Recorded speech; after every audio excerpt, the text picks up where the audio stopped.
Hey guys, I'm Dragonfly Dreams and this is my review for Alpha and Omega. I've decided to go with the first movie because despite the criticism it has received, I actually kinda like this one. And I'm about to tell you why, so maybe you might like it too. Not the sequels though, they're terrible. I'm not going to talk you through the entire story, I'm kinda just going to make this into sections and explain points on what I liked about it and which parts I thought weren't so great. I'm not used to having my voice recorded and I'll try not to stumble and mess up too much, but please keep that in mind. So without further ado, here is my review on Alpha and Omega. I'm going to start with what I thought was the movie's greatest aspect overall, which was the characters. There's four main characters. There's Kate, the female alpha wolf, Humphrey, who's a cheeky Omega, and he's got a crush on Kate. Kate's shy Omega sister, Lily, she's super cute, and Garth, who is an alpha from a separate pack, and Kate's actually forced, or rather blackmailed, into an arranged marriage with him.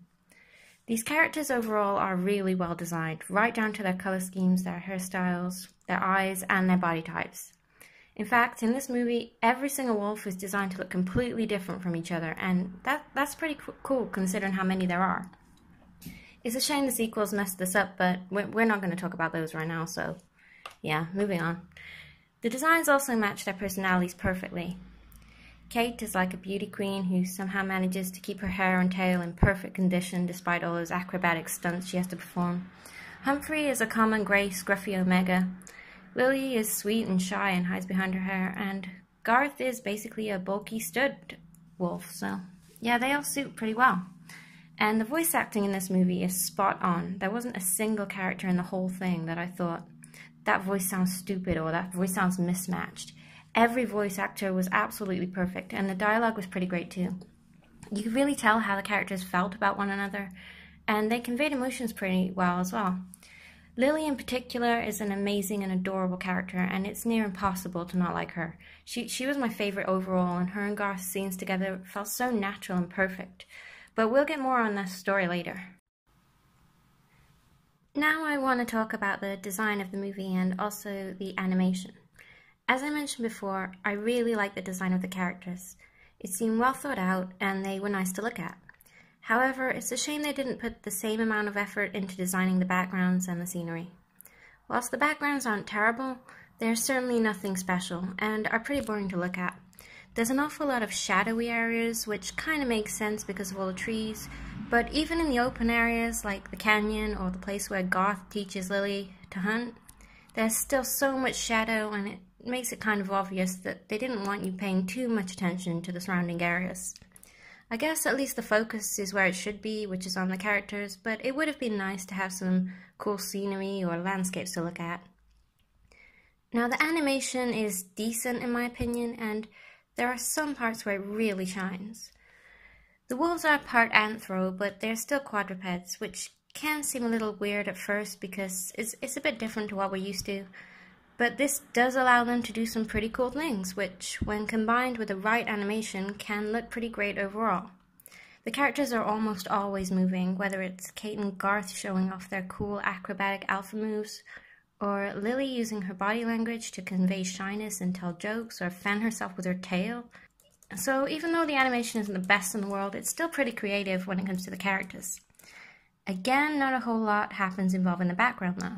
It's still pretty much most of the time just, there. It would have been good to maybe see some moving trees or swaying grass or even some little animals scurrying around, but when they try, they actually do pretty well.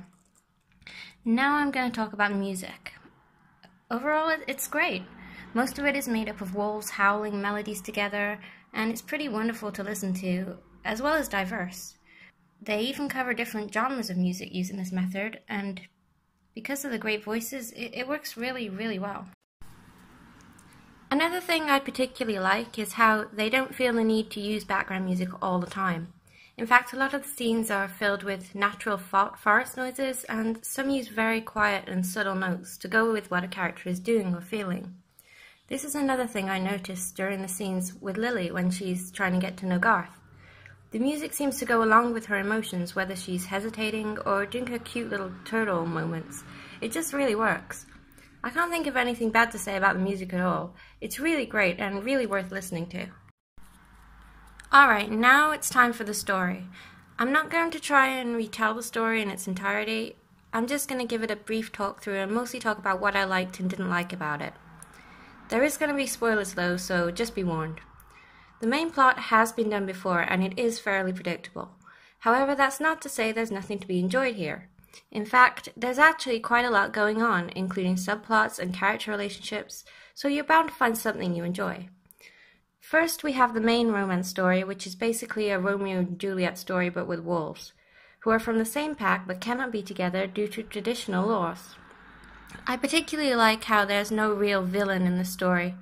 The only characters who come close to being villains are the two leaders who are willing to attack one another for the sake of an old custom, and possibly the human who mistakes Humphrey for a rabid wolf and tries to shoot him, but he's only in it for a second, and who knows if he would have tried to shoot Humphrey if he didn't think he was rabid. So, he doesn't count. What sets the story apart is that Kate is actually forced into an arranged marriage, which she abides by for the safety of her pack. She chooses the good of her pack over her own happiness, as does her fiancé Garth. Humphrey is a bit of a jealous jerk at the start, but he still remains a cheerful guy during their adventure, and he tries to take the heartbreak well after they return, and Kate still agrees to marry Garth. The adventure itself is pretty bland, but there are some good points. For a start, the humans who tranquilize Kate and Humphrey aren't evil for a change. They're actually conservationists trying to keep up the wolf population, which is pretty nice. There are some good moments where Humphrey fails to take the situation seriously, whilst Kate is worried to death about what's happening at home, but the two never bicker or fall out, which is usually what happens in these kinds of situations. There's a good howling scene on the train, and although I don't like the two annoying bird characters, their voices were good and they were relatively necessary to the plot, if only to explain why Kate and Humphrey had been taken. It's also nice to see some character development in Kate when she starts having fun for once and realizing she enjoys it the more time she spends with Humphrey. The ending isn't terrible either. After Kate and Humphrey return and confess their love for one another, and Garth and Lily do the same, the packs get angry and start to fight for the valley. However, a stampede of caribou disrupt their little battle, and the wolves end up helping one another out, which is kind of weird since they were just trying to kill each other a moment ago, but whatever. It is Winston who helps Tony out, and Winston tends to be the more level-headed and less aggressive of the two leaders, so it kind of makes sense. Kate and Humphrey arrive home and end up saving the two leaders, but Kate gets injured and Humphrey dives over her to keep her from getting trampled. I guess you could say these events cause the leader wolves to open their eyes and see the bigger picture, which makes them question their customs and come to a compromise. This is quite a good message if you think about it, and it's nice and subtle. For example, it isn't hammered in quite as much as it is, say, in, like, Lion King 2. The ending isn't sad at all, however, as we know, Kate's not really dead, and she soon wakes up without a scratch on her, and the two wolf couples are allowed to be together regardless of their rankings. That's pretty much the main story. It's got a lot of unexpected content, and the characters bounce off one another well enough, but it's nothing special when compared to the subplot. You see, while Kate and Humphrey are having their adventure, Kate's sister Lily is spending time with her fiancé, Garth. Their story, although simple, is endearing and very enjoyable. The two get to know and like each other and open up to one another about their own personal weaknesses. Garth helps Lily to overcome her shyness and come out of her shell, and Lily helps Garth to learn to howl. Oh yeah, Garth is a terrible howler, sorry, I forgot to mention that. This leads to both a well-scripted character bonding scene and a beautiful musical howling scene, which parallels Kate and Humphrey's. This was the best part of the movie by far. And finally, we have the wolf packs, who are constantly bickering and threatening one another over Kate going missing. Tony, the leader of the Eastern Pack, is easily angered and wants the packs together ASAP, which is understandable. Winston, the leader of the Western Pack, is mostly worried, but his wife Eve is just as angry as Tony. It's quite strange because when you meet Tony and Winston, they at first seem like friends, and are quite reasonable with one another. However, just like their offspring, they put aside the good of themselves for the good of the packs. It's pretty clear what's going to happen, and that Kate is going to return just in time, but it's nice to see the two packs interacting regularly, whilst they are waiting for her to return. Overall, I thought the story was well-paced, and it had a lot of interesting moments that set it apart from the typical tale of Romeo and Juliet. There wasn't really a time when you felt like a scene went on for too long, although there were times when I was craving more Lily and Garth scenes, What they gave us was enough, and it was very well done. So yeah, I didn't think this movie was too bad, and it's a masterpiece when compared with its sequels. The characters make the movie, the storytelling is decent, and the design and colors are pretty great for the most part. Give it a watch and decide for yourself, and I will definitely be keeping my eye on the comment section because I'd love to know what you thought of my review, and the movie as a whole. This is Dragonfly Dreams, and thank you for listening to my thoughts.